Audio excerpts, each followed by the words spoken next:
প্রিয় ভাইরা আমার, অবশেষে আল্লাহ রাব্বুল আলামিন বলেন ওয়া হামালাহাল ইনসান ইন্নাহু কানা যালুমান জাহুলা।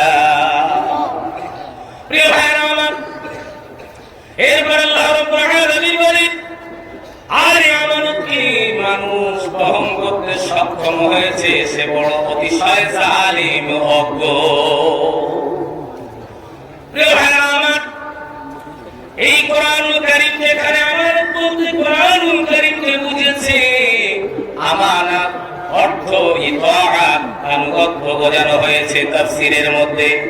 প্রিয় ভাইরা আমার, এই আমানত এখানে কোরআনুল কারীমকে বুঝিয়েছে।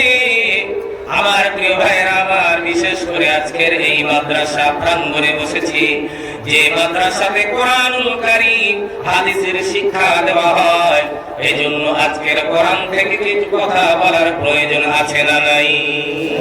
আছে তো? প্রিয় ভাইরা আমার, হাদিস শরীফের মধ্যে বললেন وعن أبي هريرة رضي الله تعالى عنه قال سمعت رسول الله صلى الله عليه وسلم يقول اقرأوا القرآن فإنه يأتي يوم القيامة شفيعا لأصحابه جل بلن سبحان الله. حضرت أبو هريرة رضي الله تعالى عنه থেকে হাদিসটি বর্ণনা করা হয়েছে।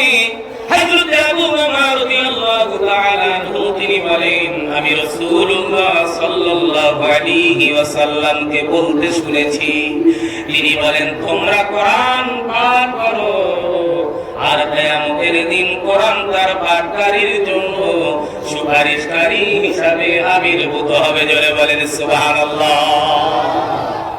কিন্তু আমরা এই কোরআন সকলে পড়ি বলে মনে হয় না? একটু কথা বলেন, সবাই আমরা এই কোরআন পড়ি বলে মনে হয়?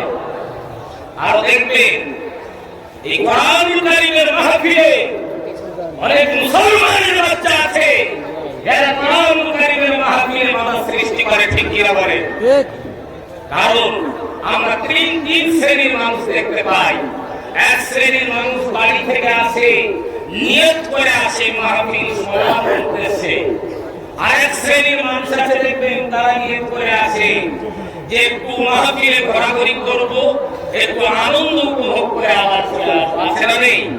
আরেক শ্রেণীর মানুষ আছে যারা কেবল মাত্র মাহফিলের বিরোধিতা করে, আছে না নেই? তিন শ্রেণীর মানুষ আছে। প্রিয় ভাইরা আমার, এই কোরআনুল কারীমের এত মর্যাদা আল্লাহ নবী সাল্লাল্লাহু আলাইহি ওয়াসাল্লাম বলেন وعن النواس بن سمعان رضي الله تعالى عنه قال سمعت رسول الله صلى الله عليه وسلم يقول يؤتى يوم القيامة بالقرآن وأخرج الذين كانوا يعملون به في الدنيا سورة البقرة تقدمه سورة البقرة وآل عمران تحجر عن صاحبهما. جل بلن سبحان الله. حضرت نواس بن سمعان رضي الله تعالى عنه থেকে হাদিসটি বর্ণনা করা হয়েছে। নওয়াস ইবনে সামআন রাদিয়াল্লাহু তাআলা আনহু বলেন, আমি রাসূলুল্লাহ সাল্লাল্লাহু আলাইহি ওয়াসাল্লামকে বলতে শুনেছি, কিয়ামতের দিন এই পবিত্র আল কুরআন এবং দুনিয়ায় আল কুরআন অনুযায়ী যারা আমল করেছে তাদেরকে আনা হবে। আর কোরআনের সামনে সামনে থাকবে সূরাতুল বাকারা আর সূরাতুল আলি ইমরান। এই দুটি সূরা কোরআনের সামনে সামনে থাকবে। আর ওই কোরআন অনুযায়ী যারা আমল করত তাদের পক্ষ থেকে আল্লাহ দরবারে বিতর্ক করবে। জোরে বলেন সুবহানাল্লাহ।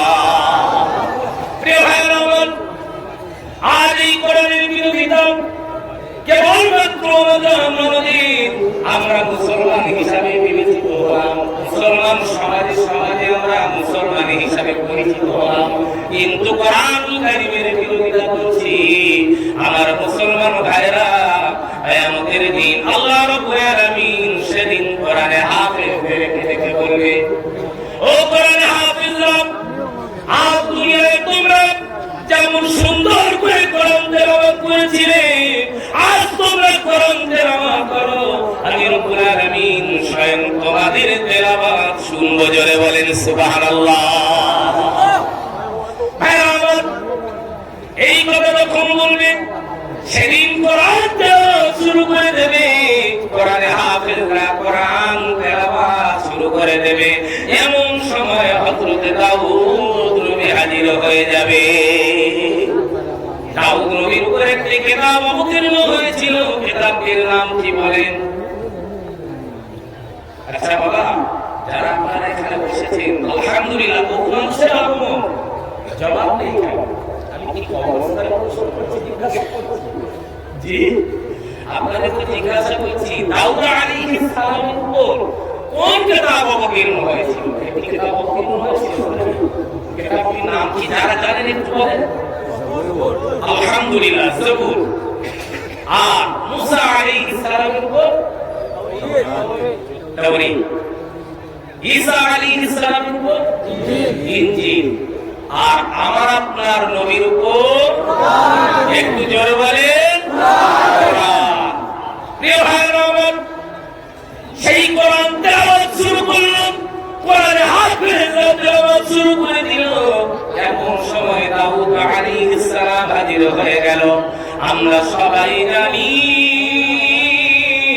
দাউদ নবীর এত সুন্দর কণ্ঠ ছিল যে দাউদ নবী যখন তার কণ্ঠে zabur পাঠ করত, দাউদ নবীর কণ্ঠে zabur পাঠ করা শোনার জন্য সমুদ্রের মাঝ পর্যন্ত ডাঙায় চলে আসতো, সমুদ্রের মাঝ পর্যন্ত কিনারায় এসে দাউদ নবীর zabur পাঠ করা শুনতো। জোরে বলেন সুবহানাল্লাহ। এত সুন্দর কণ্ঠ ছিল। সেই দাউদ নবী বলল, ও কোরআন হাফেজরা, আমি হলাম আল্লাহর নবী দাউদ আলাইহিস সালাম।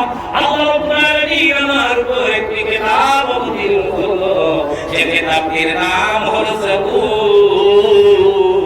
আমি দাউদ নবী, আল্লাহ রাব্বুল আলামিন আমাকে এত সুন্দর কণ্ঠ দান করেছিল।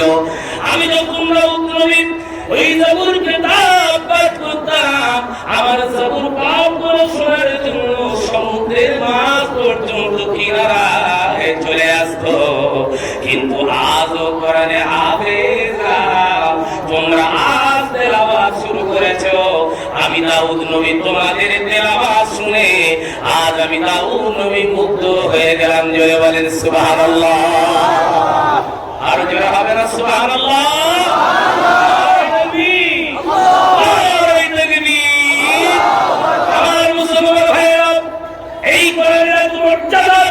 মর্যাদা সম্পূর্ণ কোরআন, এই কোরআনুল কারীম মানুষের অন্তরের মধ্যে আল্লাহ রাব্বুল আলামিন দান করেছেন। এজন্য আল্লাহ রাব্বুল আলামিন বললেন, ইন্না হাযাল কুরআন ইয়াহদি লিল্লাতী হিয়া আকওয়াম ওয়া ইউবাশশিরুল মুমিনিনা আল্লাযীনা ইয়া'মালুনাস সালিহাতি আন্না লাহুম আজরুন কাবীরা। জোরে বলেন আল্লাহু আকবার। আল্লাহ রাব্বুল আলামিন বলেন, এই কোরআন এমন পথ দেখায়, একেবারে সোজা।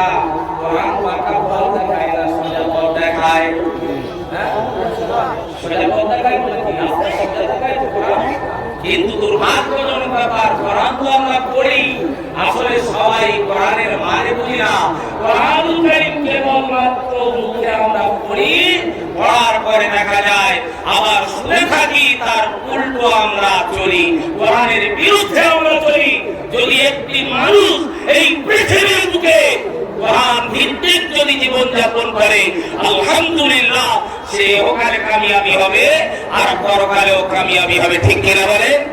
কিন্তু কোরআন ভিত্তিক জীবন যাপন করা ছেড়ে দিয়ে আমরা নাস্তিকদের, আমরা কৃষ্টিকাঞ্চা, পশ্চিমাদের কৃষ্টিকাঞ্চা আজকে আমরা অনুসরণ করছি। ঠিক কিনা বলে? নাম রেখেছে সলিমুদ্দিন, নাম কিন্তু কাজগুলো বড় কঠিন হয়ে দাঁড়িয়েছে, তাই না?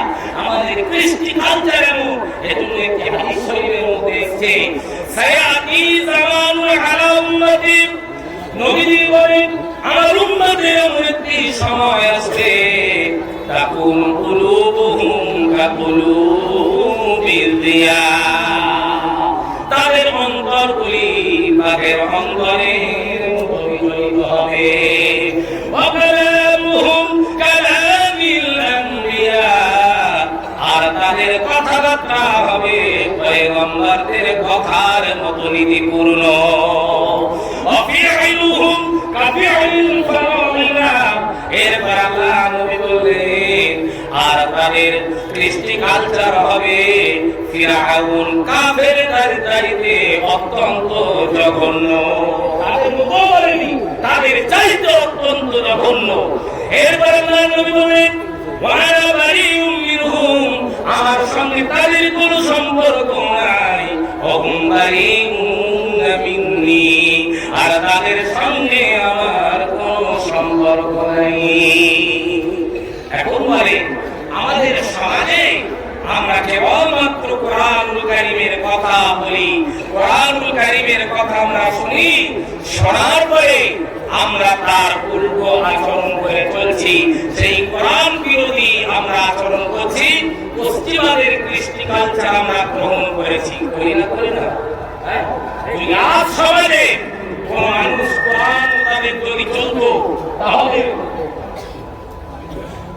কোরআন মোতাবেক যদি সে জীবন যাপন করত, আলহামদুলিল্লাহ সে সমাজে উন্নত হতো। আজ মুসলমান মাথা উঁচু করে চলতে পারত যদি কোরআন হাদিস তার আঁকড়ে রাখতো, আর কোরআন ভিত্তিক যদি জীবন যাপন করত। আজ তো আমরা কি করছি? আমরা বড় হিংসা, একের পর এক হিংসা বিদ্বেষের মধ্যে আমরা ধরে আছি। আমাদের সমাজে আমাদের কোন ভাই যদি একটু উন্নতি হয়, সে যদি কিছু লাভবান হয়, আমরা তার পিছনে লেগে যাই। এই তো পরিস্থিতি আমাদের।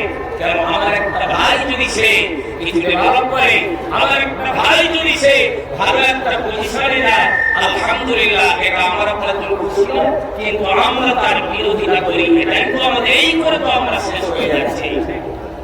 প্রিয় ভাইরা আমার, এজন্য আজকের আলোচনা আমার থাকবে কোরআন শিক্ষার উপর এবং ইলম শিক্ষার উপর।